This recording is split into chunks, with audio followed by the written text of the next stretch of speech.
भूर्भुवः स्वः तत्सवितुर्वरेण्यं भर्गो देवस्य धीमहि धियो यो नः प्रचोदयात्।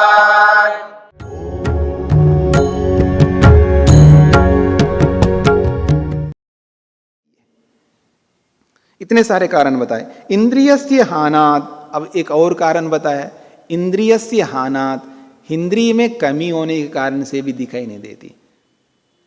इंद्रिय में कमी है, नेत्रेंद्रिय में कमी है तो हमको दिखाई नहीं दे रहा है, कान में कमी है तो सुनाई नहीं दे रहा है, ठीक है ना, नाक में कमी है, सबको गंध आ रही है, उसी को नहीं आ रही गंध।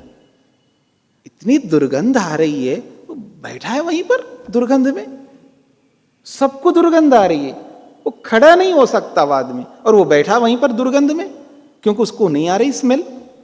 ऐसे भी लोग होते हैं। तो इंद्रिय में कमी है, ठीक है जी।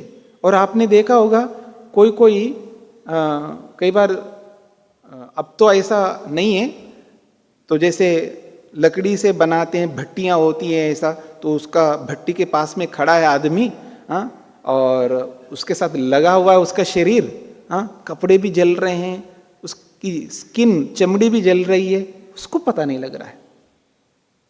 देखा है ना आपने कभी, ऐसे सुना भी होगा, नहीं देखा हो तो। उसकी चमड़ी भी जल रही है, कपड़े जल के राख हो गए, हट गए वहां से, और चमड़ी भी जलती जा रही है, गंध आ रही है जलने की, ठीक है ना, और उसको पता नहीं लग रहा है। तो स्पर्शेंद्रिय में कमी है। तो किसी को स्पर्शेंद्रिय में, किसी को कर्णेंद्रिय में, किसी को घ्राणेंद्रिय में, किसी को रसनेंद्रिय में। थोड़ा सा भी अगर आपने जीभ पर रख लिया ना, तुरंत पता लगता है कि ये क्या रस है इसमें, ठीक है ना। रस का पता लगता है ना कई बार व्यक्ति को, अरे इसमें नमक है, या इसमें तिक्त है, इसमें कटु है, इसमें अम्लता है, इसमें ये है, उसको पता लगता है। किसी को कितना ही अम्ल हो, उसको अम्लता का ही पता नहीं लग रहा। कितना ही स्वीट मीठा डालते जाओ, वो कहता कि मीठा ही नहीं है, मीठा ही नहीं है, मीठा ही नहीं मीठा नहीं लग रहा, ऐसा बोलता है। उसको पता ही नहीं चल रहा कि मिठास का। तो रसना इंद्रिय में कमी है, तो किसी न किसी इंद्रिय में हानि है। तो कह रहे हैं हानात, इंद्रियस्य हानात, इंद्रिय की हानि होने से, अर्थात विकारात, इंद्रिय में विकार आ जाने से, और घातात, कई बार इंद्रिय में विघात भी होता है, चोट भी पहुंच जाता है किसी को, कोई अभिघात हो जाता है ना, चोट पहुंच जाता है इंद्रिय में, तब भी व्यक्ति को कुछ समझ में नहीं आता है। कई बार यहां मारो किसी को, या किसी ने मार दिया है, तो कुछ समय तक, देर तक उसको सुनाई नहीं देता, घात अभिघात हो गया, ठीक है ना। तथा उपादानात, एक और कारण है उपादान। उपादान का मतलब है किसी के और के प्रभाव से, किसी और के प्रभाव से और नहीं दिखाई देता है।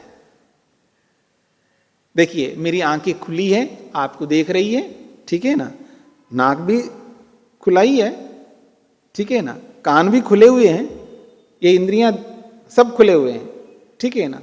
लेकिन एक इंद्रिय का जब प्रभाव अधिक बढ़ जाता है, एक इंद्रिय का प्रभाव जब अधिक बढ़ जाता है, तो दूसरी इंद्रियां जो है दूसरी चीजों को नहीं पकड़ती है।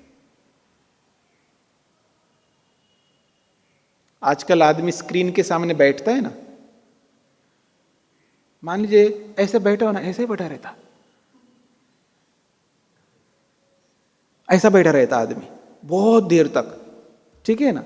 उसको बगल से कोई आवाज कर रहा है, बगल से किसी ने ऐसे धक्का भी दिया हो, कई बार उठ करके जाते हैं ना दूसरे लोग, उसको उस धक्के का पता लगता है ना, कुछ आवाज दूसरे का पता लगता है, क्योंकि उसका जो प्रभाव है ना सबसे ज्यादा आंखों का, वो पर्दे के ऊपर, स्क्रीन के ऊपर, इसका इतना ज्यादा प्रभाव है। उपादान मतलब ऊपर से ग्रहण कर रहे हैं हम लोग, एडिशनल अधिक हमारा प्रभाव जो है उस पर्दे के ऊपर है। तो बाकी जो है, बगल में कोई व्यक्ति कुछ खा भी रहा है, उसका स्मेल आ रहा है अच्छा या जैसा भी, कुछ पता नहीं लगता, ना स्मेल का पता लगता है, ना किसी ने धक्का दिया उसका पता लगता है, ना स्पर्श का, ना शब्द का, और कुछ नहीं, बस वही उसको दिख रहा है। तो किसी इंद्रिय के अधिक प्रभाव से दूसरी इंद्रियों का पता नहीं लगता। ये सारे कारण बताए यहां पर। उपरिष्टाद उपादानम, उपरिष्टाद उपादान जो ऊपर से अतिरिक्त ग्रहण किया जाता है हमको। इंद्रिय प्रभाव, दूसरी इंद्रिय का प्रभाव जब रहता है, तस्मादपि विषयो अविषयो भवति, उससे भी सत्तात्मक विषय भी अविषय बन जाता है। तो इतने सारे कारण बताए। सूत्रार्थ लिखिएगा।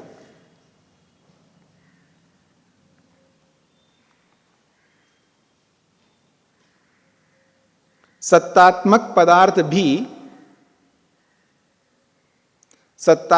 पदार्थ भी इंद्रियों के विषय नहीं बन पाते हैं। सत्तात्मक पदार्थ भी इंद्रियों के विषय नहीं बन पाते हैं।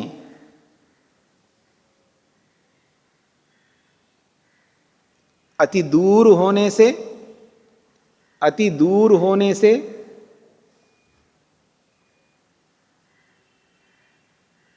अति समीप होने से, अति दूर होने से, अति समीप होने से,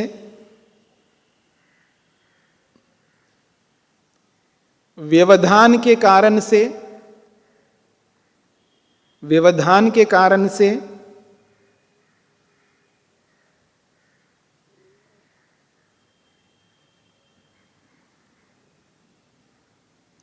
अन्य मनस्क के कारण से, अन्य मनस्क मतलब है मन किसी और चीज में लगा हुआ हो, तो अन्य मनस्क के कारण से, अन्य मनस्क के कारण से, वस्तु की सूक्ष्मता के कारण से, वस्तु की सूक्ष्मता के कारण से,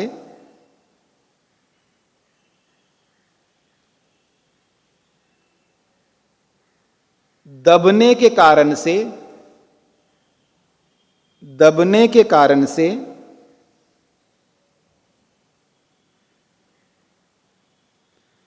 इंद्रिय में किसी कमी के कारण से, इंद्रिय में किसी कमी के कारण से,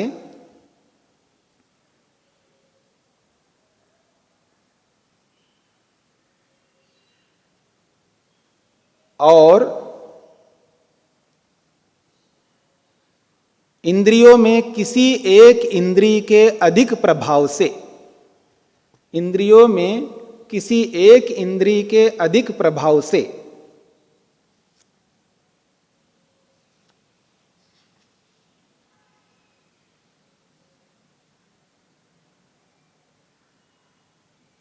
विषय के होते हुए भी नहीं देख पाते हैं, विषय के होते हुए भी नहीं देख पाते हैं।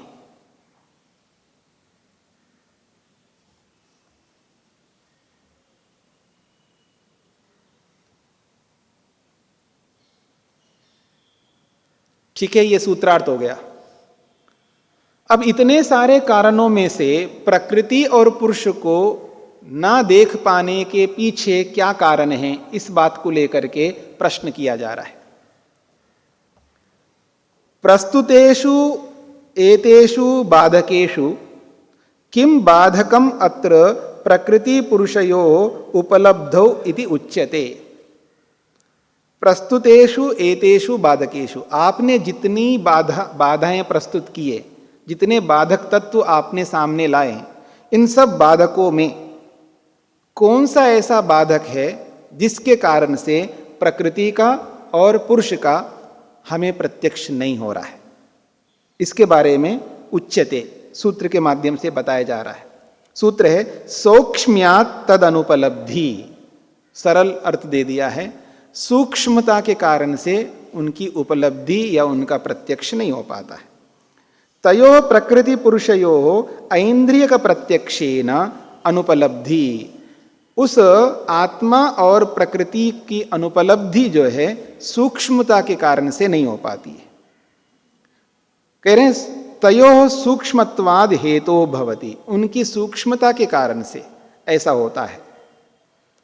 योगी नाम आध्यात्म प्रत्यक्षेन तु तयो उपलब्धिर भवति। हाँ, योगियों को अध्यात्म प्रत्यक्ष के द्वारा, आंतरिक प्रत्यक्ष के द्वारा उनका प्रत्यक्ष तो होता है। तथा च उक्तम, ऐसा ही विज्ञान भिक्षुना अपि, विज्ञान भिक्षु के द्वारा भी ऐसा ही कहा गया है। देखिएगा भाष्यकार की उदारता देखिएगा, जहां जहां गलत होता था वहां वहां उनका खंडन किया है, लेकिन उन्होंने ये भी ध्यान रखा है कि अगर दूसरा भाष्यकार यदि अच्छी बात कही हो उसको भी उद्धृत कर रहे हैं। विज्ञान भिक्षु जी का कितना खंडन करते हुए आ रहे थे, अब कह रहे हैं उनको प्रमाण के रूप में प्रस्तुत कर रहे हैं। तथा चोक्तम विज्ञान भिक्षुना अपि, विज्ञान भिक्षु व्याख्याकार ने भी कहा है क्या, योगज धर्मस्य च उत्तेजकतया प्रकृति पुरुषादीनाम प्रत्यक्ष प्रमा भवति। ये बहुत अच्छा प्रमाण है। वो कहते हैं विज्ञान भिक्षुकार ने ये भी कहा है योगज धर्मस्य, योगज धर्म उत्पन्न कर लेता है। योगाभ्यासी व्यक्ति योगज धर्म उत्पन्न करता है और उस योगज धर्म को इतना बढ़ाता है तो उसमें तीव्रता आ जाती है उस योगज धर्म में। मतलब इतना ध्यान किया है, इतना प्राणायाम किया है, इतना सत्य का पालन किया है, इतना अधिक अस्तेय का पालन किया है, इतनी अहिंसा की है, इतना चोरी का त्याग किया है। ठीक है जी, जो भी योग के जो भी नियम हैं, जो भी विधान है, उनको इतना अधिक अपने जीवन में उतारा है तो उससे एक योगज धर्म उत्पन्न होता है और वो योगज धर्म इतना तीव्र हो जाता है, उसकी तीव्रता से प्रकृति और पुरुष का प्रत्यक्ष ज्ञान हो जाता है, उनका साक्षात्कार हो जाता है, उनकी समाधि लग जाती है। ये कहना चाहते हैं सूत्रार्थ। प्रकृति और पुरुष इन दोनों की इंद्रियों से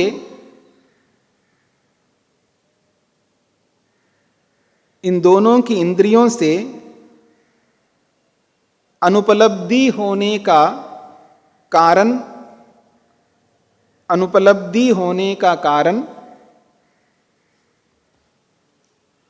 उनकी सूक्ष्म होने के कारण है, उनके सूक्ष्म होने के कारण से है,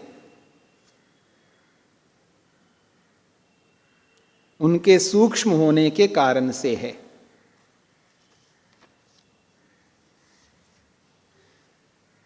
देखिए महर्षि कपिल कह रहे हैं, महर्षि वेदव्यास ने कहा है, महर्षि पतंजलि ने कहा है, सभी ऋषियों ने कहा, इन इंद्रियों से हम आत्मा, परमात्मा या सूक्ष्म पदार्थों का दर्शन नहीं कर सकते। फिर ये क्यों लोक में ये प्रसिद्धि है जी मेरे को भगवान का साक्षात्कार हुआ है? किससे हुआ है? आंखों से। याद रखना मेरी बात को, ये बोला जाता है ना। और इन साक्षात्कार होने वालों को न जाने जितने भी लोग हैं उनको स्वप्न में ही होता है। ये बड़ी बात है। रात को स्वप्न में मेरे को भगवान ने दर्शन दिया है। क्यों इनको भगवान स्वप्न में देता है, दिन में क्यों नहीं देता है? अब क्यों नहीं देता है उनको दर्शन? मान लेते हैं कि स्वप्न में उनको दर्शन दिया है, तो कैसे देखा उन्होंने? आंखों से। यही हुआ ना। अब आप ये बात बताइए, आंखों से क्या देख सकते हैं?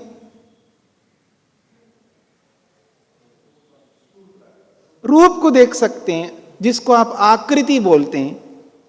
यही बोलते हैं ना, आकृति को बोलते हैं। आप मेरे को देख रहे हैं क्या? मैं आपको देख रहा हूं, तो क्या देख रहा हूं इसको एक्सप्लेन करो, तो आप ये कहेंगे आकृति को देख रहा हूं। ये आकृति है क्या चीज है? आकृति इज द ओनली लाइट, और कुछ नहीं है। आकृति इज द ओनली लाइट, और कुछ नहीं है। क्योंकि आंखें केवल प्रकाश को देख सकती है, आंखें केवल लाइट को देख सकती है। मोटी भाषा में बोल रहा हूं, जिसको आप आकृति बोल रहे हो वो आकृति कुछ भी नहीं है लाइट के अलावा, प्रकाश के अलावा। क्योंकि आंखें प्रकाश को दिखा सकते हैं, और जो भी आंखों से जो प्रकाश दिखाई देता है ये प्रकाश भौतिक है। याद रखना, ये मेटीरियलिस्टिक है, भौतिक पदार्थ है। और ऐसा प्रकाश आत्मा में नहीं है, तो कैसे आप आंखों से देख सकते? और जिस किसी को आपने देखा, चाहे वो राम को देखा हो, कृष्ण को देखा हो, हनुमान को देखा हो, काली को देखा हो, किसी को भी देखा हो, किसी को भी देखा हो, चाहे वो महापुरुषों ने देखा हो, चाहे किसी ने भी देखा हो, यदि आंखों से आपने देखा है किसी को, वो आकृति को देखा, आकृति लाइट है, प्रकाश है, आप आंखों से प्रकाश को देख सकते, आत्मा को नहीं देख सकते। इन इंद्रियों में आत्मा को दिखाने का सामर्थ्य नहीं। आत्मा तो बहुत दूर की बात है, भौतिक पदार्थों को भी इन आंखों से नहीं देख सकते आप। कितने सारे भौतिक पदार्थ हैं, उनके लिए बहुत कुछ चाहिए हमको। इसलिए प्रकृति को जो सूक्ष्म से सूक्ष्म है, सत्वर स्तंभ, महतत्व आदि, इन सब को अंदर से, मन से देखेंगे, आत्मा से ही आत्मा को देखेंगे और आगे बढ़ेंगे। तो ये कारण है सारे के सारे। तो आगे बढ़े हम, सूत्रार्थ लिखिएगा। सूत्रार्थ हो गया? हाँ जी। कथम कृत्वा प्रकृति पुरुषयोः उपलब्धि सूक्ष्म्यम अनुसृत्य स्वीक्रियते तयो सूक्ष्म्ये किम प्रमाणम। वो कहता है, प्रश्न करता है, कथम कृत्वा प्रकृति पुरुषयो उपलब्धि सूक्ष्म्यम अनुसृत्य स्वीक्रियते। आप प्रकृति और पुरुष को सूक्ष्म मान करके उनकी अनुपलब्धि होती है इन इंद्रियों से, ये कैसे आपने स्वीकार किया है? तयो सूक्ष्म किम प्रमाणम, उनकी सूक्ष्मता में क्या प्रमाण है? क्योंकि प्रमाण से किसी बात को आपको बताना पड़ेगा। केवल सूक्ष्म होने से दिखाई नहीं देते, इतना कहने से हम कैसे मानेंगे आपकी बात को? आपको तो प्रमाण देना पड़ेगा। तो प्रमाण दिया जा रहा है, कार्य दर्शनात् तदुपलब्धि। ये प्रमाण दिया उन्होंने, कार्य दर्शनात् तदुपलब्धि। उपलभ्यमानम जगत स्थूलम दृश्यते। जो कोई भी उपलब्ध हो रहा है, यानी जो कोई भी आप देख रहे हो इन इंद्रियों से, पूरा का पूरा ब्रह्मांड, इस सृष्टि को, इस यूनिवर्स को आपने इन इंद्रियों से जाना है और जान भी रहे हो, देख भी रहे हो, तो ये स्थूल है। स्थूल को ही आप देख पा रहे हैं। तस्य कार्यभूतस्य स्थूल जगतो दर्शनात् उपलम्बात्। उस स्थूलभूत कार्य जगत को आप इन इंद्रियों से देखते हो, इस कारण से तद उपलब्धि, उन सूक्ष्म पदार्थों की भी उपलब्धि हो जाएगी इस स्थूल के कारण से। कैसे? तयो प्रकृति पुरुषयो उपलब्धिर्भवति। प्रकृति और पुरुष की भी उपलब्धि हो जाती है। यतः, क्योंकि स्थूलस्य पूर्व रूपम यद्वा स्थूलात् पूर्व सत्ताकम वस्तु भवति सूक्ष्मम। ये सो सामान्य नियम है, स्थूल से पहले सूक्ष्म होता है। ठीक है जी, स्थूल से पहले सूक्ष्म होता है। तथा च स्थूलत्व विधायकम तद्भोक्त्री व चेतनम वस्तु सूक्ष्ममेव। और स्थूलत्व विधायकम, और उस स्थूल को बनाने वाला, तद्भोक्त्री, और उस स्थूल को भोगने वाला चेतन ही होगा। याद रखना, बहुत महत्वपूर्ण दो बातें बताई है यहां पर। किसी स्थूल पदार्थ, यानी किसी भी पदार्थ को बनाने वाला, जहां बनाने वाला होगा ना, वो चेतन होगा। जड़ नहीं बनाया करता है, याद रखना। जड़ वस्तु नहीं बना सकती, याद रखना। कोई ना कोई बनाने वाला है तो वो चेतन होगा। जिस वस्तु को बना हुआ हम देख रहे हैं, कोई भी वस्तु हो, उसको बनाने वाला चेतन होता है। कोई कहे नहीं जी, आजकल यंत्रों को बनाते, हाँ, उसके पीछे कौन है? चेतन है। चेतन ने उसमें व्यवस्था की है। दो बातें हैं, या तो वहां बैठ करके व्यवस्था करता रहे अथवा व्यवस्था करके हट जाए, दोनों बातें हो सकती है ना। पर व्यवस्था करने वाले के व्यवस्था करने पर वो बन रही है वो वस्तु। इसलिए कोई भी वस्तु बनती है, उसको बनाने वाला होता है, वो भी चेतन। और उस वस्तु को जो भोगने वाला है, भोगने वाला भी चेतन होता है। जड़ जड़ को नहीं भोग सकता, याद रखना, ये बात कही है। तो कह रहे हैं स्थूलत्व विधायकम तद भोक्त्री व चेतनम वस्तु सूक्ष्ममेव। बनाने वाला भी सूक्ष्म है और उसको भोगने वाला भी सूक्ष्म है। तस्मात् तयो प्रकृति पुरुषयो सूक्ष्म्यम स्थूल जगतः कार्य रूपात् स्पष्टी भवति। इसलिए हम कहना चाहते हैं प्रकृति और पुरुष, इन दोनों की जो सूक्ष्मता है, इसका बोध स्थूल जगत रूपी कार्य से ही होता है। उसी से स्पष्ट होता है, क्योंकि स्थूल को देख करके ही सूक्ष्मता का बोध हमें हो जाता है। सूत्रार्थ, स्थूल कार्य जगत को देखने से, स्थूल कार्य जगत को देखने से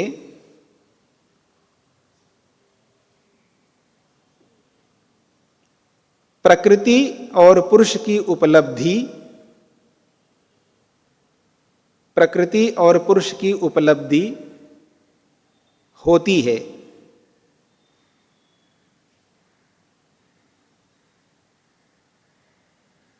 क्योंकि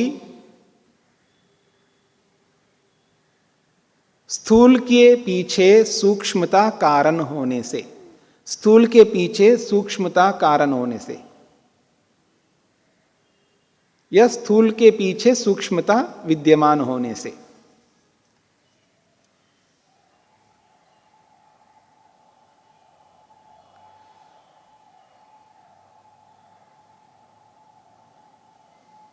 अब एक प्रश्न उपस्थित किया जा रहा है, अत्र शंकते, एक शंका, एक प्रश्न किया जा रहा है 111वें सूत्र में, वादी विप्रतिपत्ते है तद असिद्धिरिति चेत।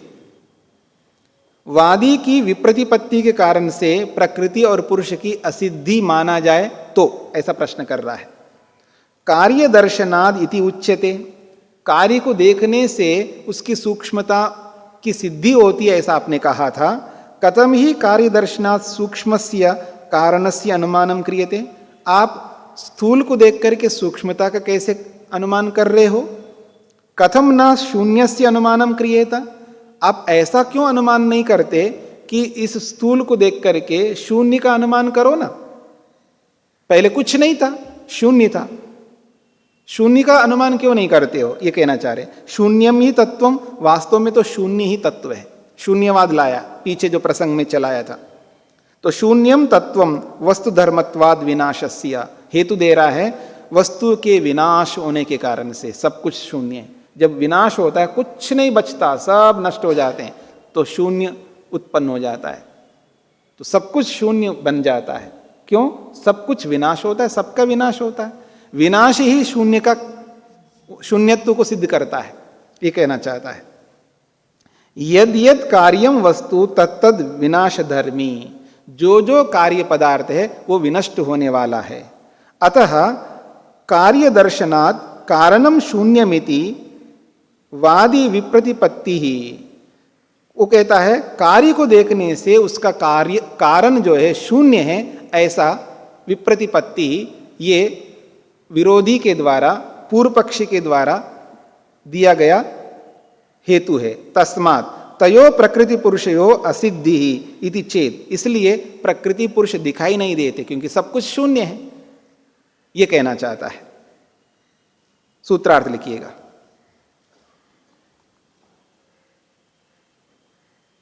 यदि प्रतिवादी के विरुद्ध पक्ष से, यदि प्रतिवादी के विरुद्ध पक्ष से,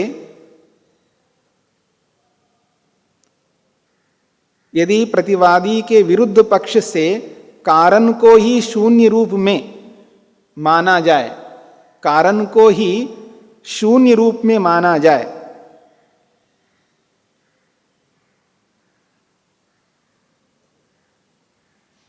तो क्या आपत्ति आएगी?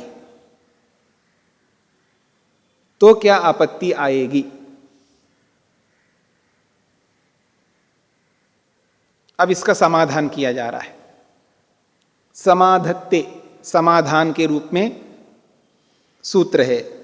तथा अपि एकतर दृष्टिया अन्यतर सिद्धे न अपलापः। समाधान किया है, कार्यस्य वस्तुनो विनाश दृष्टिया शून्यत्व साधने। कार्य वस्तु को विनाश की दृष्टि से आप देख करके शून्य सिद्ध करना चाह रहे हो। कार्य को विनाश, कार्य का विनाश होता हुआ देख करके आप शून्यत्व की सिद्धि करना चाह रहे हो, तो एक दृष्टि है। कार्यस्य वस्तुना सूक्ष्मीभूत कारण सिद्धि भवतीति न अपलाप। तो कार्य वस्तु के सूक्ष्मीभूत कारण की असिद्धि होती है, ऐसा कहकर के आप हमारा खंडन नहीं कर सकते।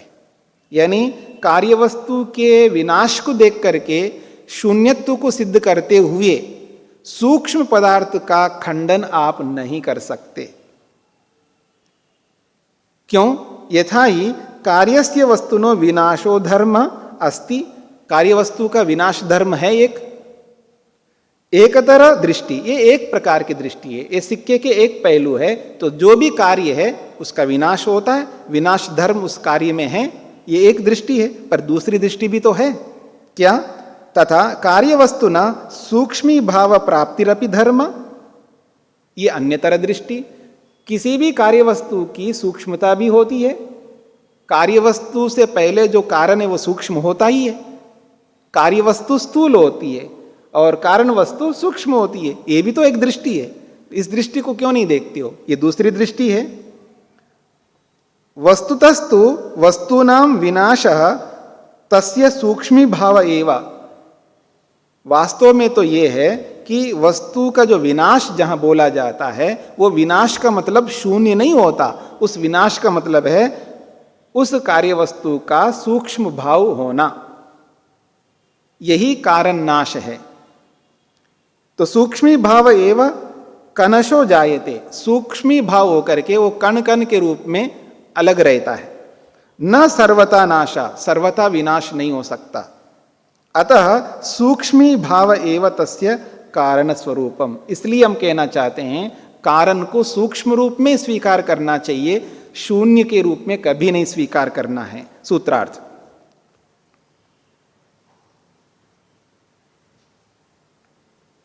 ऐसा मान भी लिया जाए, ऐसा मान भी लिया जाए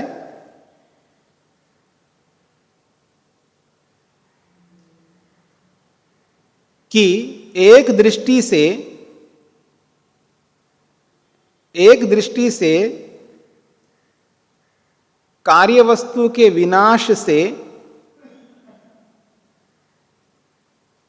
एक दृष्टि से कार्य वस्तु के विनाश से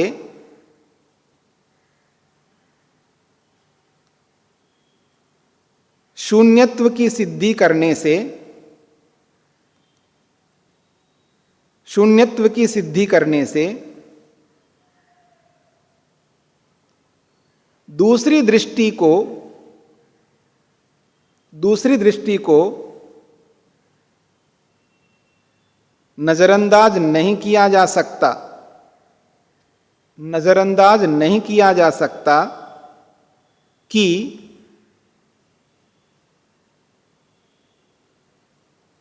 कार्य